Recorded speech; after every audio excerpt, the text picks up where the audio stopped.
Prime time with Ashish Shukla, sponsored by Jabalpur hospital and research centre, Russell Chowk, Jabalpur. यह Bharat prime time with Ashish Shukla में आज हम जबलपुर के पुलिस अधीक्षक श्री संपत उपाध्याय जी से परिचय करा रहे हैं और आप हमारे जबलपुर में इनको पदभार ग्रहण करे भी 40 दिन हुए हैं। 25 अक्टूबर को आपने पदभार ग्रहण किया था। धन्यवाद। तो सीधे मैं जबलपुर की बात करता हूँ आपसे। 40 दिन में आपको जबलपुर में क्या क्या अपराध को लेके और सामाजिक पहलू और यातायात को लेके कौन कौन सी समस्या जटिल लगी, जिनको आप एक अधिकारी, जब आप IPS हैं तो आप एक मापदंड बनाते हैं 40 दिन 50 दिन उस शहर में जाके आप देखते हैं कि यहाँ क्या क्या, आपको क्या लगता है कि शहर की पहली प्रायोरिटी आपकी यूनिवर्सिटी में क्या होना चाहिए? प्रत्येक जगह पे कहीं न कहीं जो अपराध की प्रकृति रहती है उसका कोर तो एक ही होता है। हालांकि शहर और जगह के अनुसार कई सारी चीज़ें परिवर्तित होती हैं। जबलपुर शहर को भी देखने समझने में जो इतने दिनों में समझ में आया, कुछ घटनाएं जिसमें छोटी छोटी बातों पे या ये कहे कि बिना बात के चाकू चलाने की प्रवृत्ति काफ़ी ज़्यादा रही, जिसकी वजह से घटनाएं भी हुई और कई लोगों की जानें भी गई। साथ ही साथ यहाँ पर अपनी टीम लगातार कुछ NDPS के मामलों में काम कर रही थी, वो कर रही है। ट्रैफिक व्यवस्था को लेके भी लगातार जो यहाँ अलग अलग लोग हैं, जनता के लोग हैं, जनप्रतिनिधि हैं, मीडिया है, उसके माध्यम से भी ये चीज़ें देखने को मिली और समझ में आया कि इसमें भी काम किए जाने की आवश्यकता है। और इन सभी बिंदुओं पे अपनी पुलिस की टीम बाकी जहाँ अन्य विभागों से समन्वय की आवश्यकता है उनसे समन्वय करते हुए लगातार काम कर रही है। आपने चाकूबाजी की जो घटनाओं में जो आपने निर्णय लिया वो बड़ा, उस निर्णय से अचानक चाकूबाजी कम हुई। बहुत वर्षों पहले एक पुलिस अधीक्षक आए थे SS शुक्ला जी, उन्होंने निर्णय लिया था कि चाकू इतनी लगे या कम लगे 307 दर्ज होगी। लेकिन आपने जो चाकूबाजी की बढ़ती प्रवृत्ति को ये रखा कि आप चाकू रखे तो मतलब आप किसी की हत्या भी कर सकते हैं। तो आपने जो निर्णय लिया 307 ही दर्ज होगी, इससे बहुत एकदम चाकूबाजी घटनाओं में एकदम गिरावट आई और लोग सुरक्षित समझने लगे। तो इतना निर्णय लेने में आपने कानूनी तौर पर भी अध्ययन किया होगा कि 307 रखने भर में लगाएंगे तो इसको कैसे सर्वाइव करेंगे? हर अपराध जो दर्ज होता है उसमें जैसा फरियादी बताता है उस हिसाब से दर्ज होता है। जो कानून कहता है बड़ा ही स्पष्ट है कि कोई भी पीड़ित व्यक्ति थाने पे आके अगर कोई कॉग्निजेबल ऑफेंस की रिपोर्ट करता है, संज्ञेय अपराध की रिपोर्ट करता है, तो उसके बताए अनुसार अपराध दर्ज करना है, उसमें आगे जांच करना है। वर्तमान में भी इसी व्यवस्था के तहत जो भी फरियादियों की रिपोर्ट आ रही है उसमें ये दर्ज किया जा रहा है, जो भी उसमें सेक्शन बन रहे हैं। रही बात चाकू की, तो चाकू निश्चय ही एक ऐसा वेपन है जिसके माध्यम से लोगों की जान जाती है, जान जाती रही है और जा सकती है, तो इसलिए उसको अंडरमाइन नहीं किया जा सकता। हाँ, जैसे लाइसेंसी पिस्टल भी भले ही आप जान बचाने चलाओ लेकिन उसमें अपराध दर्ज होता है। इसी प्रकार यदि आप चाकू रखें तो आप किसी की जान भी ले सकते हो। इसको ध्यान में रख के आपने जो निर्णय लिया, इसमें जनता में बहुत अच्छी प्रतिक्रिया आई। हाँ, जैसा मैंने बताया अपना कानून बड़ा ही स्पष्ट है। फरियादी जैसा रिपोर्ट करता है, जैसा उसकी रिपोर्ट के अनुसार जो उसमें धाराएं बनती हैं अपने नए कानून BNS के, उसके तहत FIR दर्ज किया जाता है और आगे जांच की जाती है। चाकू के सामने मैंने स्पष्ट ही कर दिया कि अगर कोई लेकर चल रहा है तो निश्चय ही अपराधी प्रवृत्ति गलती है या अपराध करने की नीयत से घूम रहा है और उनके विरुद्ध कार्रवाई की जानी चाहिए। एक और बहुत बड़ी समस्या में आप जागरूक दिखे जो किसी भी व्यक्ति के साथ हो रही है, जो साइबर क्राइम की वीडियो फिल्में बन रही हैं, इसमें आपने बहुत तेजी से काम करना शुरू किया। साइबर क्राइम को हम सभी को और ज़्यादा अवेयर होने की ज़रूरत है और घर घर में होने की ज़रूरत है। हर वो व्यक्ति जिसका मोबाइल जिसके पास है एंड्रॉयड, जिसके पास बैंक अकाउंट है, जिसके पास UPI है, उस सभी व्यक्ति को सावधान रहने की ज़रूरत है। अलग अलग तरीके नित नए साइबर फ्रॉड के करने वाले जो आरोपी हैं वो निकाल रहे हैं। उसी तारतम्य में एक डिजिटल अरेस्ट करके तरीका चल रहा है काफ़ी दिनों से, जिसमें लोगों को डरा के धमका के पैसा लेते हैं। उसमें किसी न किसी जांच एजेंसी का, पुलिस का, CBI का, कस्टम का या बाहर के किसी एजेंसी का हवाला देते हुए लोगों को ब्लैकमेल करके उनसे पैसा हटने का प्रयास करते हैं। तो इस संबंध में काफ़ी जागरूकता अभियान चलाया जा रहा है जबलपुर पुलिस के द्वारा और अन्य लोगों का भी इसमें सहयोग मिल रहा है। इसके अलावा पारंपरिक रूप से जो साइबर अपराध होते थे, जिसमें इन्वेस्टमेंट के नाम पे पैसा लेना, पैसा डबल करने के नाम पे पैसा लेना, लिंक भेजते थे अलग अलग चीज़ों के माध्यम से, उसके तरह से करना, आर्मी अफसर या कोई अन्य अपना रुपया का भेज धर के कोई गाड़ी वगैरह बेचने के नाम पे पैसा लेना, इलाज के नाम पे पैसे मांगना, तमाम ऐसी चीज़ें थी, वो तो चल ही रही हैं। तो इन सभी मुद्दों को देखते हुए, बढ़ती हुई घटनाओं को देखते हुए जिला जबलपुर में ये अभियान चलाया जा रहा है।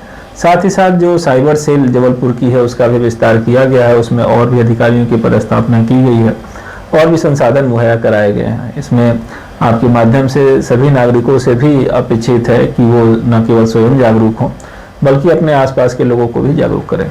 बीच में व्यापारियों का प्रतिनिधिमंडल भी आपसे मिला था, जो ई रिक्शा चल रहा है उससे दुर्घटनाएं रोक रही है, इसके लिए भी आपने क्या उपाय करना चाह रहा है? क्योंकि ई रिक्शा लोगों के लिए राहत की भी जगह है, लेकिन दुर्घटना भी हो रही है।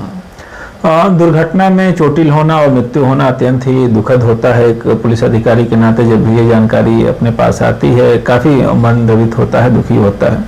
इसको रोकने के लिए तमाम तरह के उपाय किए जाते हैं, जिसमें टू व्हीलर से दुर्घटना रोकने के लिए हेलमेट पहनना, फोर व्हीलर्स की दुर्घटनाओं में सीट बेल्ट के लिए कई बार कहा जाता है क्योंकि बड़ा रक्षक रहता है।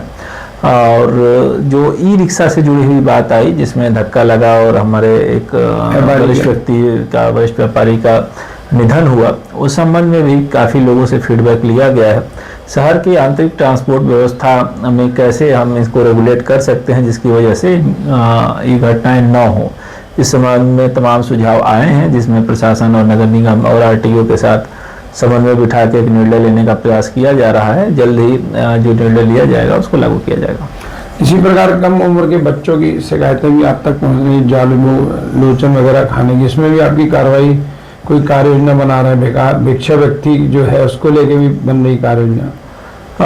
जो कम उम्र के बच्चे होते हैं, नाबालिग बच्चे होते हैं, उनकी उम्र पढ़ने लिखने और अपना करियर बनाने, भविष्य बनाने की होती है। साथ ही साथ इनके आगे बढ़ने से देश भी आगे बढ़ता है। इनका किसी भी तरह से नशे की गतिविधि में लिप्त होना, आपराधिक गतिविधि में लिप्त होना, ये न केवल उनके परिवार का बल्कि देश का भी नुकसान होता है। इसको दृष्टिगत रखते हुए इसमें अपने जो थाने की टीमें हैं उनको लगातार सक्रिय किया गया है। जो हमारे आरक्षक, प्रधान आरक्षक रैंक के अधिकारी हैं उनको सक्रिय किया गया है कि कहीं से भी अगर इसकी जानकारी मिलती है उस पर सख्त कार्रवाई करें। साथ ही साथ हेल्पलाइन नंबर भी जारी किया गया है कि अगर कोई चाहे, पब्लिक का व्यक्ति, उसके आसपास कोई ऐसी चीज़ हो रही है तो उसके बारे में वो सूचित कर सकता है, उस पर भी कार्रवाई की जाएगी। तो इस पर भी लगातार अपना संवेदनशील है जबलपुर की पुलिस और कार्रवाई कर रही है। अब आप जब आईपीएस बने तो उसके पहले जब आप शिक्षक पढ़ रहे थे तब आपके जीवन का उद्देश्य क्या था? जीवन का उद्देश्य बहुत ही एक दार्शनिक प्रश्न है। इसका बहुत बड़े लोग भी जवाब बहुत लेट ढूंढ पाए। किस विषय में आप पढ़ रहे थे? तो मैं पढ़ाई लिखाई ह्यूमैनिटीज के सब्जेक्ट से किया हूँ। मैं साथ में ऑनर्स और पोस्ट ग्रेजुएट हूँ और उसके बाद सिविल सेवा की तरफ रुझान होने के कारण इधर परीक्षा इत्यादि दिया गया सिविल सेवा की, और सिलेक्शन होने के उपरांत यह नौकरी की जा रही है। आईपीएस में जब आपका चयन हुआ होगा तो मध्य प्रदेश का कार्डर मिला होगा, तब उसके पहले मध्य प्रदेश को आप कितना जानते थे? आईपीएस में चयन के पश्चात ही मध्य प्रदेश में ज़्यादा ना हुआ। मैं चूँकि पूर्वी उत्तर प्रदेश का हूँ तो कभी सतना तक आना हुआ था, जबलपुर तक भी एक आध बार आना हुआ था, परंतु बहुत ज़्यादा यहाँ का भ्रमण या यहाँ की चीज़ों के बारे में जानकारी नहीं थी। यह बात सही है, लेकिन सेवा चयन के उपरांत जब यहाँ आए तो यहाँ काफ़ी ही डाइवर्सिफाई और अच्छा हरा भरा प्रदेश मिला, काफ़ी अच्छे लोग मिले, काफ़ी अच्छी टीम मिली जिनके सहयोग से अभी तक अच्छी सेवा की जा रही है। जबलपुर शहर मध्य प्रदेश का प्रमुख शहर है, यहाँ का एसपी बनना एक हर आईपीएस की इच्छा रहती है कि जबलपुर का दायित्व मिले, क्योंकि जबलपुर एक ऐसा शहर है जहाँ अपराध के अलावा सामाजिक पहलू से भी जुड़ाव ज़्यादा है। जबलपुर एसपी बनने के बाद आपको जबलपुर आके जबलपुर के लोग कैसे लगे आपको? निश्चय ही जबलपुर का पुलिस अधीक्षक एक अत्यंत प्रतिष्ठित पद रहा है और इस पे पूर्व में काफ़ी सम्मानित अधिकारी पदस्थ रहे हैं। शासन ने, माननीय मुख्यमंत्री जी ने, डीजीपी साहब ने, सबने भरोसा जता के यहाँ पदस्थ किया है, उनका इसके लिए आभार भी है। और यहाँ आने के बाद काम किया जा रहा है। जैसे मैंने बताया, यहाँ की टीम काफ़ी अच्छी है, काफ़ी मेहनत कर रही है, रिस्पॉन्स कर रही है, पब्लिक से भी काफ़ी यहाँ सपोर्ट मिल रहा है, मीडिया के लोग हैं, बाकी अन्य जो सिविल सोसाइटी के लोग हैं, व्यापारी वर्ग है, तो एक अच्छा यहाँ पे माहौल है, जिसकी वजह से बेहतर काम करने में आसानी हो रही है। पत्रकारिता के जीवन में मैंने ऐसा देखा है, जो पुलिस की भूमिका होती है समाज में बहुत महत्वपूर्ण होती है। प्रकार से समाज पुलिस के सामने पूरा साफ दिखता है, लेकिन उसमें आप लोग उसको किस ढंग से हैंडल करते हैं। आपका हर प्रकार की समस्याएं आती है, चाहे पारिवारिक हो, चाहे बिटिया की हो, चाहे प्रताड़ना की हो, चाहे बहुत सारी समस्याएं रहती है अलग अलग प्रकार की। मतलब किसी को भी दिक्कत होती, पहले पुलिस दिखती, और आजकल पुलिस अधीक्षक कार्यालय में आप तक से भी संपर्क लोग करते, तो उन समस्याओं को निदान करने के लिए आप कितने चैनलों का उपयोग करते हैं? यह बात सही है कि व्यक्ति की कोई भी समस्या हो पुलिस के पास आता है, अगर कहीं और समाधान नहीं दिखता है तो हाँ। ये न केवल पुलिस में लोगों का विश्वास जताता है, बल्कि एक आशा भी दिखाता है कि उनको लगता है जहाँ हमारा कोई नहीं सुन रहा वहाँ हमारी पुलिस उनकी मदद करेगी। यह बात अलग है कि कानूनी पहलू से देखा जाए तो उसमें बहुत सारे ऐसे मामले रहते हैं जिसमें पुलिस का सीधा हस्तक्षेप मामला नहीं रहता। बावजूद इसके हमारे पुलिस अधिकारी मानवीयता के ढंग से उनको हैंडल करते हैं, उनसे बात करते हैं, समझाते हैं। कई बार समझाने से भी बात बनती है, फिर यथाउचित अगर कोई कानूनी कार्रवाई बनती है तो वो कार्रवाई भी करते हैं। साथ ही साथ पूरे मध्य प्रदेश और जबलपुर में भी हमारे पुलिस अधिकारी काफ़ी सहज और लोगों के लिए उपलब्ध हैं, और इस बात पे लगातार जोर रहता है हम लोग के अधिकारी रहने के नाते कि कोई भी व्यक्ति आता है उसकी सुनवाई अनिवार्य रूप से करना है, भले वो सीधा कानूनन उसकी समस्या न हो। तो इसकी वजह से न केवल मध्य प्रदेश पुलिस एक लोगों का गुडविल जीतती है, बल्कि कई सारे लोगों के ऐसे काम भी हो जाते हैं जो आजीवन उसको याद रहते हैं और आभारी रहते हैं। ऐसा कोई सवाल जो मैं आपसे अभी, क्योंकि आपको 40 ही दिन हुए जबलपुर आए, जबलपुर की जनता भी अपने पुलिस से बहुत करीब रहती है, तो जबलपुर के एसपी पहली बार रूबरू हो रहे हैं, तो आपकी जबलपुर की जनता से अपेक्षा क्या, और ऐसा कोई सवाल जो मैं आपसे ना पूछ पाया और आप जबलपुर बताना चाहते हो कि मैं इस दिशा में भी जा रहा हूँ? अभी जैसा अपनी चर्चा हुई है साइबर फ्रॉड को लेके जो मैंने अपील की है, उसको मैं फिर से एक रिपीट करना चाहता हूं कि गंभीर खतरा है, इसमें किसी प्रलोभन में नहीं आना है, किसी डर भय में नहीं आना है।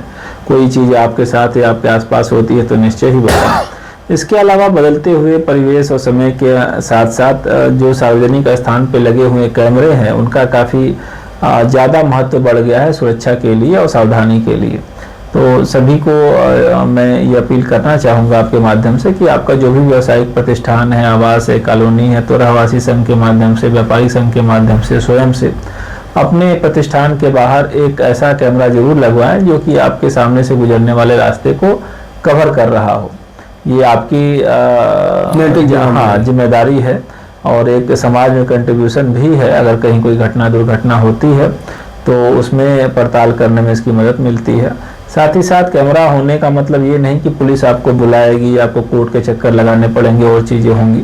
वो पुलिस के पास हमेशा एक लिवरेज रहता है कि किस घटना में कैसे क्या गवाह रखने हैं, किसको बुलाना है, नहीं बुलाना है। तो इस बात से भयभीत नहीं होना है। जो आम जनता में कहावत रहती है, कई बार लोग कहते हैं पुलिस से न दोस्ती भली न दुश्मनी भली, इस बात को नहीं सोचना है और अपनी जो सार्वजनिक जिम्मेदारी है उसका निर्वहन करना है जबलपुर शहर को सुरक्षित बनाने में और स्वयं को सुरक्षित रखने में।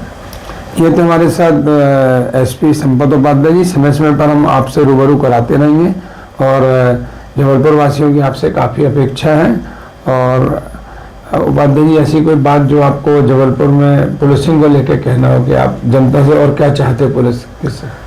जैसा अपनी चर्चाओं में दो विषय आ ही गए, जिसमें साइबर फ्रॉड और उसका कैमरे का था, साथ ही साथ ट्रैफिक को लेकर भी काफ़ी बात आती है। इसमें हम सभी को देखना होगा कि ये ट्रैफिक की व्यवस्था जनता की सहयोग की इसमें ज़रूरत पड़ती है। जैसे जैसे देश, समाज, शहर प्रगति करता है, वहाँ पे ट्रैफिक सिग्नल की व्यवस्थाएं कम होती हैं, ट्रैफिक पुलिस की व्यवस्थाएं कम होती हैं।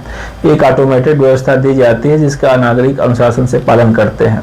अपने जबलपुर शहर में अभी जो व्यवस्था है उन व्यवस्थाओं में भी सिग्नल पे समय से खड़ा रहना, सिग्नल जंप ना करना, लेफ्ट टर्न में अतिक्रमण ना करना, वहाँ पर अपने वाहन कोई पीछे से आता है तो उसको जगह देना इत्यादि कई सारे ऐसे विषय हैं जिनमें सहयोग अपेक्षित है। वन वे भी कई जगह बनाए गए हैं, कई जगह प्रस्तावित हैं।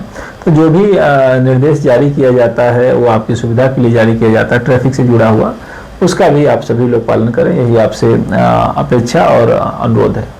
ये थे हमारे साथ एसपी संपत उपाध्याय। फिर मिलेंगे। नमस्कार। नमस्कार। Prime time with Ashish Shukla, sponsored by Jabalpur hospital and research centre, Russell Chowk, Jabalpur.